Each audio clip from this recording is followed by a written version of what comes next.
This week in Social Studies, we will continue to talk about America and how it continued to grow. So remember last week we discussed George Washington and how he was a general in the army for the War for Independence when America wanted to be free. Well, the colonies at the time wanted to be free from England. England didn't want them to be free, so they had this war. They fought for 6 years in the war. Finally, the war was over and the colonies were able to become free. They decided to become states instead, and together they were called the United States of America. All right, so let's go to page 75, where we will continue on. This week we'll do A Growing America, okay? After declaring independence from England, people thought, now we need our own flag, a flag that stands for our freedom. People began to make their own flags. Some of them looked like these flags.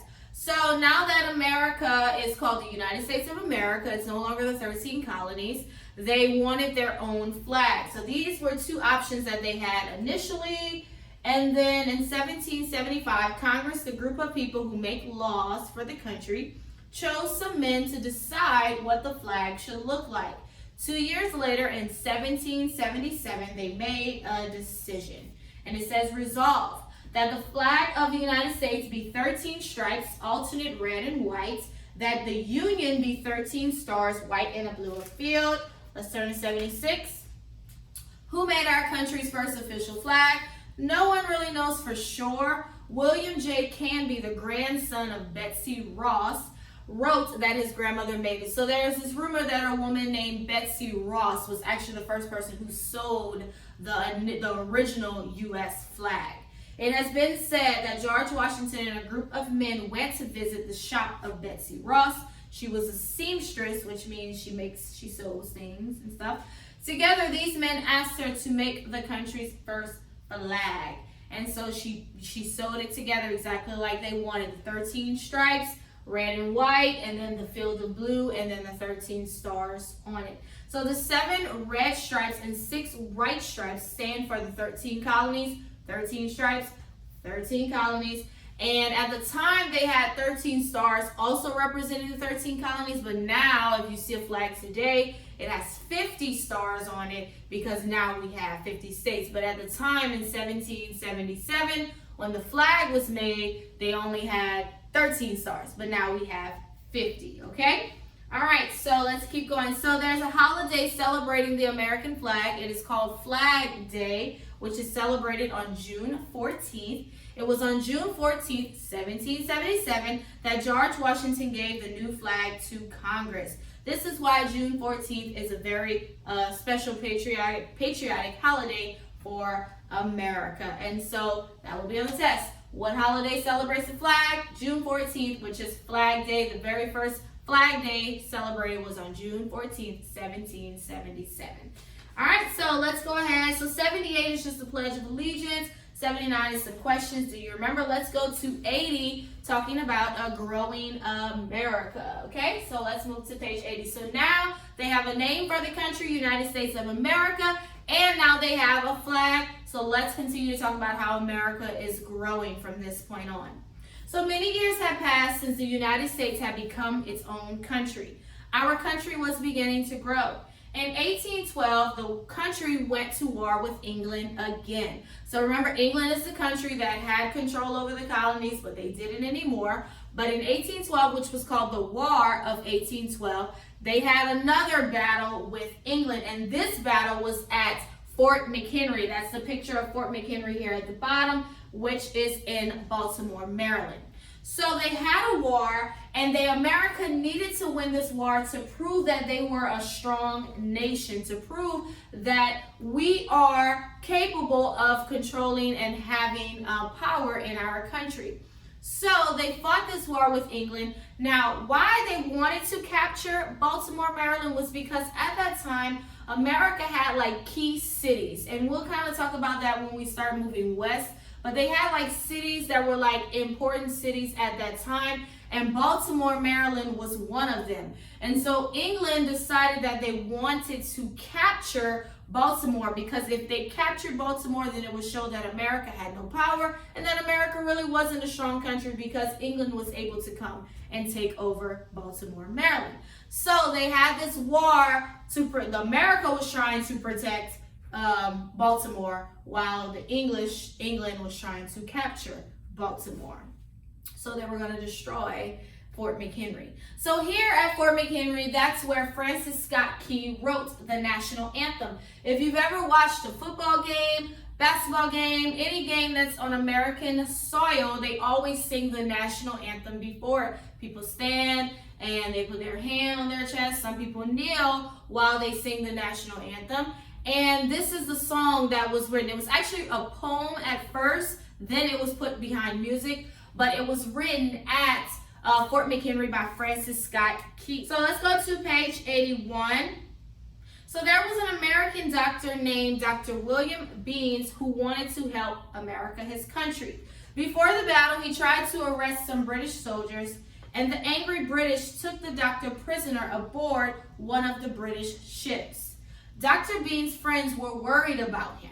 In a small boat, they sent a patriot named Francis Scott Key to go and talk to the British captain of the warship. So they captured Dr. Beans and they sent Francis Scott Key to go and talk to the captain of the British ship to let Dr. Beans go. The admiral said he would let Dr. Beans go, but the Americans could not return to land for a few hours.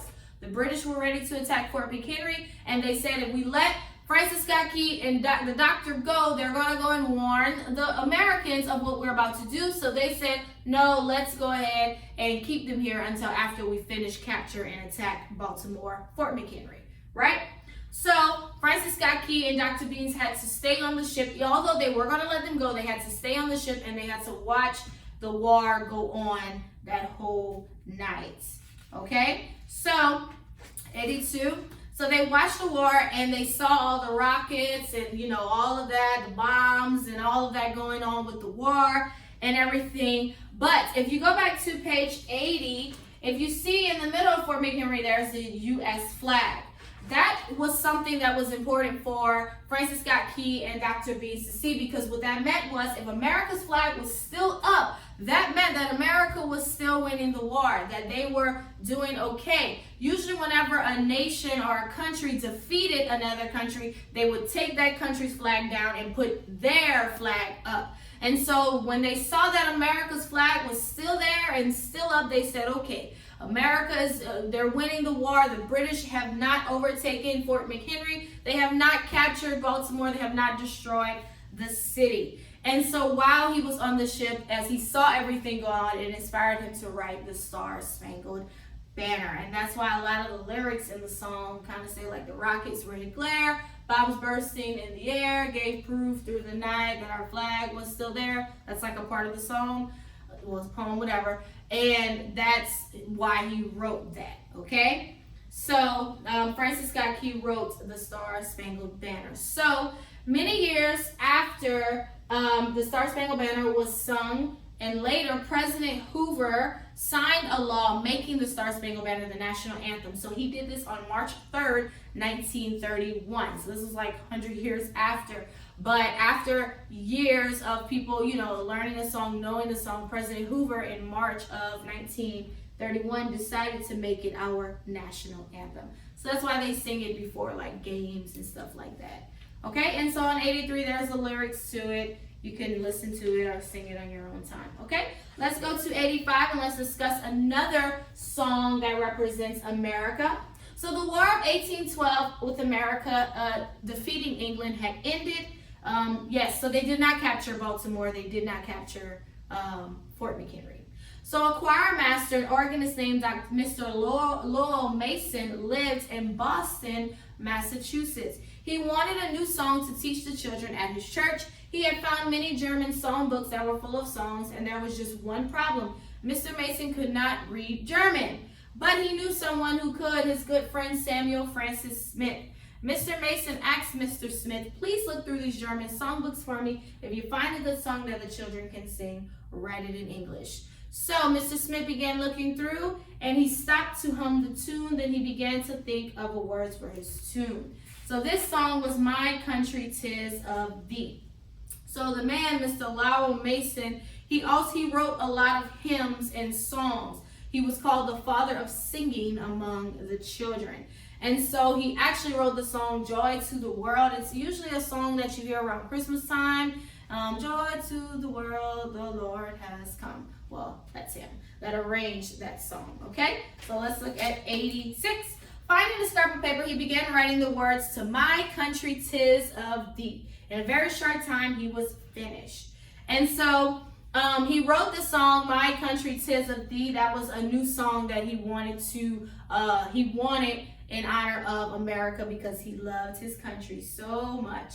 So the 4th of July came, and this was the first time that "My Country, 'Tis of Thee" was sung in 1831. But it was not long before a bunch of Americans were singing that song. And on 87, you can see the song "My Country, 'Tis of Thee." So if you want to listen to it and sing it on your own time, you can.